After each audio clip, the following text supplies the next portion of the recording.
All right, welcome to another episode of Getting Real in the Field, where this is the show where we talk about all the things that you hate to do, which is following up, making phone calls, talking to people, and just doing your job.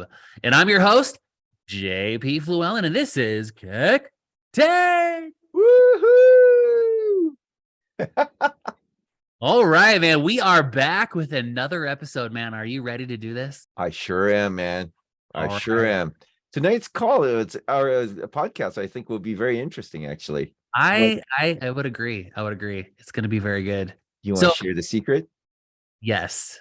So today we're going to be talking about how to make your investment property calls more effective.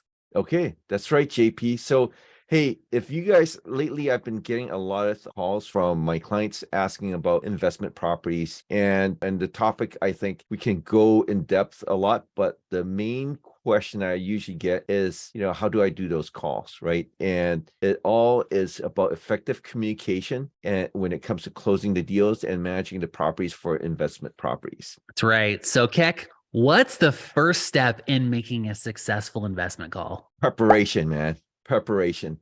So before you even pick up the call, I think that you really need to do your homework, research the property, the owners, and the market, and make a list of questions that you want to ask and anticipate any objections that they might have. Yeah, absolutely. That's a good point. And what about setting goals for the call? Oh, for sure. You definitely want to set clear goals for the call. And, are you looking to schedule a viewing? Are you trying to negotiate the price? You want to kind of learn more about the property, the features and the specs about the property. Having a clear goal of what you want to get out of that call and staying focused on that during the call is important. Awesome. So now that we've covered preparation, let's talk about effective communication during the call.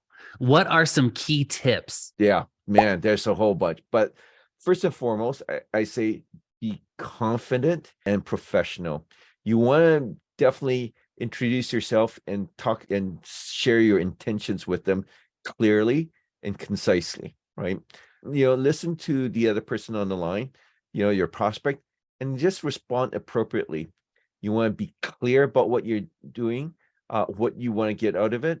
Avoid using, real estate jargon or technical terms that will make them feel uncomfortable with that because they don't understand what the heck you're talking about. Absolutely, Keck. And what about using open-ended questions? Yeah, I think that they're definitely great for getting the other person to talk, right? You want to be getting them to talk more and open up with you and learning more about what their needs, their preferences are.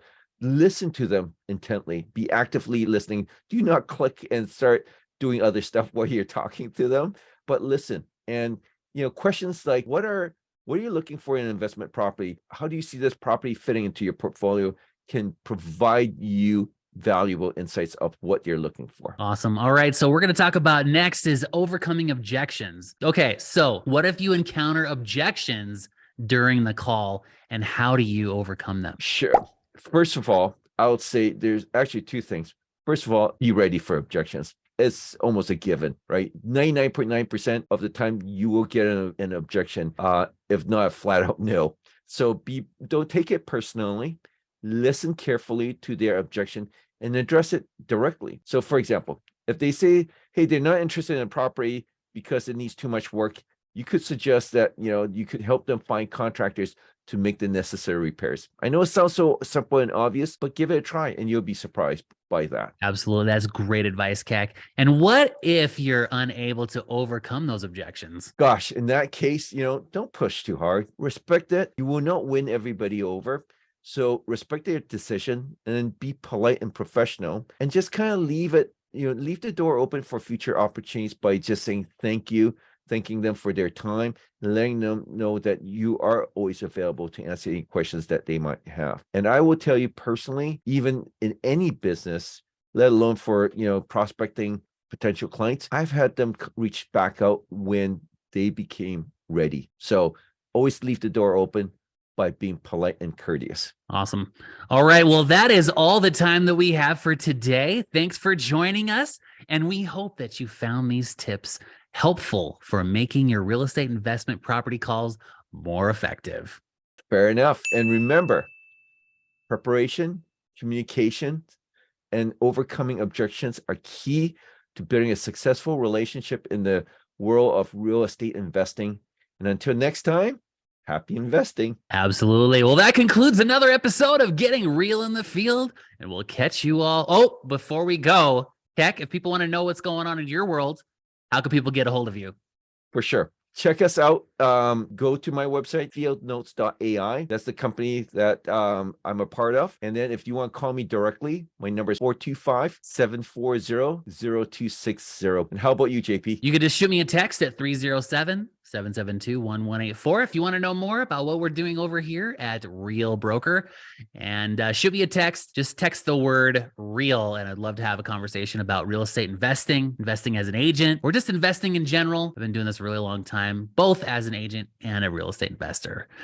All right. Well, that's the end of this show, and we'll catch you guys on the next one. Peace.